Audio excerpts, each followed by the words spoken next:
Boys, Cash and Jerry.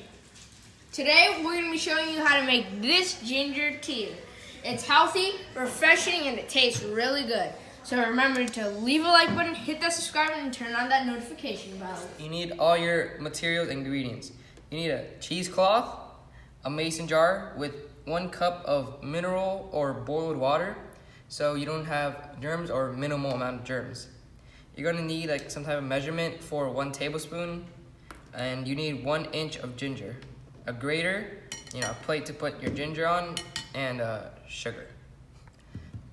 So you get the mineral or boiled water. You're gonna want to pour it into the mason jar, and then you're gonna want to start grating the ginger.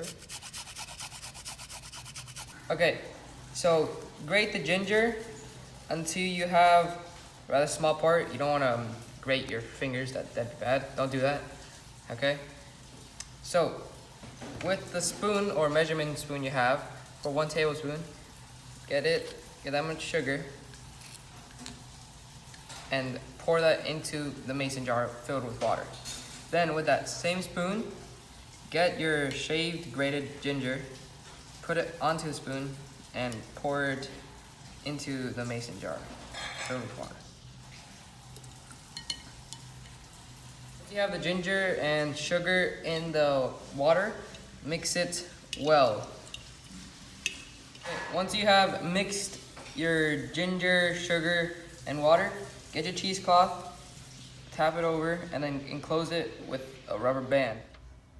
Once you finish mixing it, you're going to want to find a dark, warm corner to place it in and feed it every day for around 7 days with the grated ginger and 1 tablespoon of sugar until you see bubbles. After 7 to 10 days of doing that process and it fermenting, the ginger bug is ready.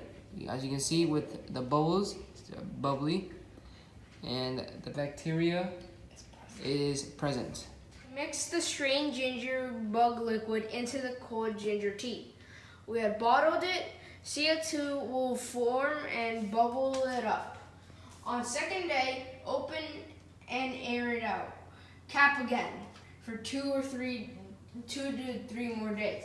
Then put it in the fridge and enjoy it for good health. You're gonna have to open it so the other carbon dioxide can be released, or some of it, so it doesn't explode. To open it, you just air it out and then put it back on. Days, there will be enough CO2 to make your soda, your ginger soda, bubbly.